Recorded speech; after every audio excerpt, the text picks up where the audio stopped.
I'm going to show you how I'm getting started on this coloring book assignment. So I just went to File, Open, and opened up one of my photos. And so here it is. And I do want to crop it a little so the composition is a little bit more interesting. I don't want so much of that shrubbery over there. And then I think, kind of the idea is that we will hopefully get to print these when we get back to school. If we get back to school, I am still hopeful for that, for us. And even if we don't, you guys are going to enjoy this. It's, I think, a lot of fun. So that's obviously my background layer. Later on, I'm going to throw it away. I am going to unlock it really quick and just make it a little bit transparent so I can see what I'm doing a little better. I'm going to add a white layer behind it. Paint bucket, white. Oop. And that way I don't have to see the transparent grid thing back there. Okay, so I've got my photo and I'm going to relock that now. Lock. And then how I choose to do this is with my stylus. And I just lay my laptop back. I like using my shortcuts, so I leave those open, but that's totally your call. You don't really need the color swatches open. You do need the brushes open. And then you'll want to create a new layer that's just for your line work. And on that, I have been playing around and I really like this hard pressure brush, hard round pressure brush. Basically what it does is when you push hard, it makes it a little thicker, and when you're pushing lightly, it's a little lighter. If you looked at Phil Lewis examples, you can imagine kind of what his work is like without color. I think that's perfect, but this one's a good one because it's got lots of detail for me to use. I'm going to start out showing you a couple of tricks. So I'm on the paintbrush, and right now my color is set to white. I want it black. The background color should always be white. And that way if you need to erase or anything, it would be white. I wouldn't erase though, I would just use. Okay, so here's a trick. I am clicking once and now releasing with my brush. I want to make sure that my opacity is 100%. I want my lines to actually be black. So I click once and release, and then I hold Shift down, and then I click again, and it's going to give me a straight line. And I can tell that that's way too thick of a brush, so I'm going to Control Z and size down. So now I'm at 15. Oh yeah, I want like a 5. Click once, hold Shift down, click again, and then come up here, click Shift, click release, hold Shift down, click again. It's going to give me straight lines. And then when I zoom in now, I can use my touch screen. So again, I'm laying my screen flat. And I can use my grabber tool here. If you like tablet mode, go for it. I just like zooming in really close. And what I'm marking on. And I'll show you what this pressure brush does. So I'm on the brush tool, and I can just draw. Okay, normally would. And since I have access to my keyboard, I can use any of my keys that way. So I can use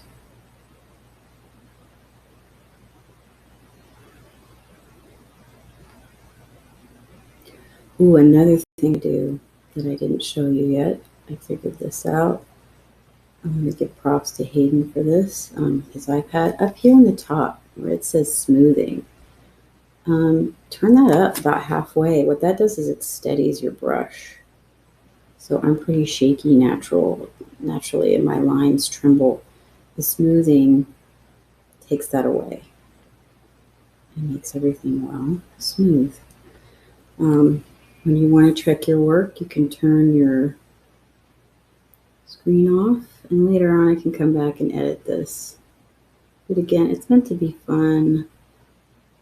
Smoothing does give it a little bit of a delay, so if you don't like it, you can turn it off if you need it. It's meant to be very zen. These little flowers here are an example of where I'm going to show you how you could copy and paste if you want. So this is for those of you who don't really have a doodle in mind that you'd want to do. Kind of lost that way. I'd rather have the support of a photo.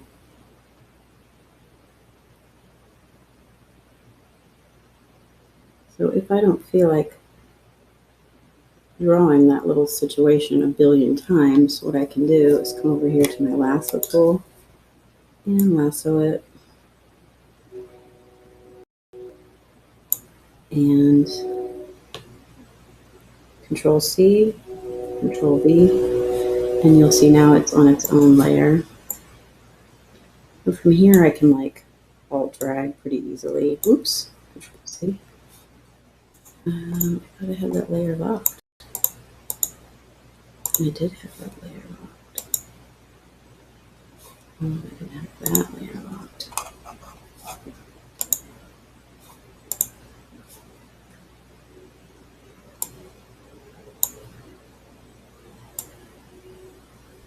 And you know, you can Control T and do all that good stuff.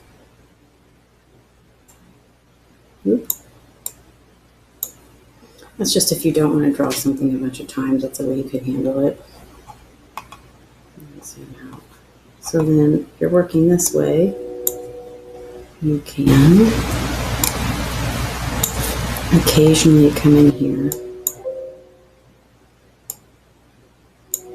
and merge layers together. So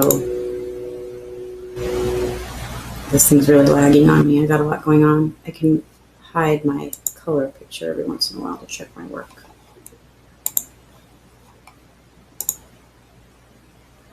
So I like the way that's going, other than the sidewalk there. It's not looking too hot. You know, for something like the bushes over here. So make sure I'm back on my main layer, unlock it. Over here, I might want to do just some kind of a simple little texture. And it's just like scribbling that later on will be fun to color. Here I might turn the smoothing off so it does a little bit more of what I want. Remember, you use your brackets on your keyboard to size up. So I've got a bigger brush that I can really see. I'm going to create large black areas for some reason, and a small brush. So that's how you could do it if you wanted to work off of a photo. And then over here, I've got one that's more just based on doodles. So I have my white layer. This is me playing around with the brushes and what they do. And then here's my doodle drawing that I'm doing. So I'll unlock that. And just have fun. Here I can switch back over to like a hard round and add some dots. This is me just with my mouse dotting. Getting bigger, smaller. Just having little dots. Ooh, mine's slow. This is just a round brush as opposed to the hard pressure brush. It just has a little bit more tapering to it, which is kind of cool. But I would just continue filling and filling and filling and filling and filling until there's really no blank white paper at all. Everything's got detail. And so that's fun to color. Later on, when it comes to the color layer, what you do is you lock, well, this alone, just the black, is worth 100 points, just the coloring book page. And I've got a lot more work to do. There's a lot more here that I need to add. I have a fun little what do you call it, flamingo one too that I could add if I wanted.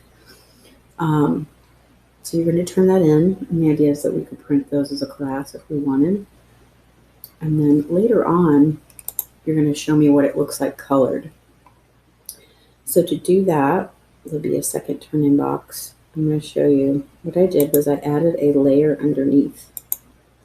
And I do all my painting on that layer. So here you could go to a soft pressure or a hard, it doesn't really matter. For this one, I turn my opacity down, which allows me to blend a lot more. So over here, you'd want to have your swatches taking up more space. Put my brushes out. And I'm just going to work on the large area here. I'm going to pick a color. And since it's kind of opaque,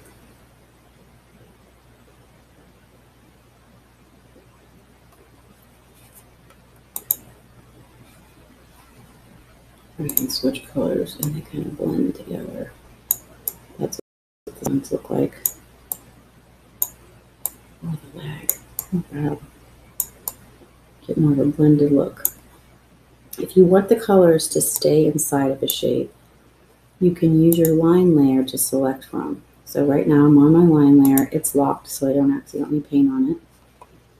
And then you use the magic wand to just section a shape.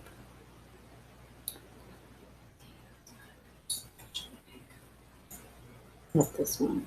Okay, so see how only that's selected? I switch back into my painting layer, pick my color, and even though my brush is really large, that again. Magic wand shortcut is W.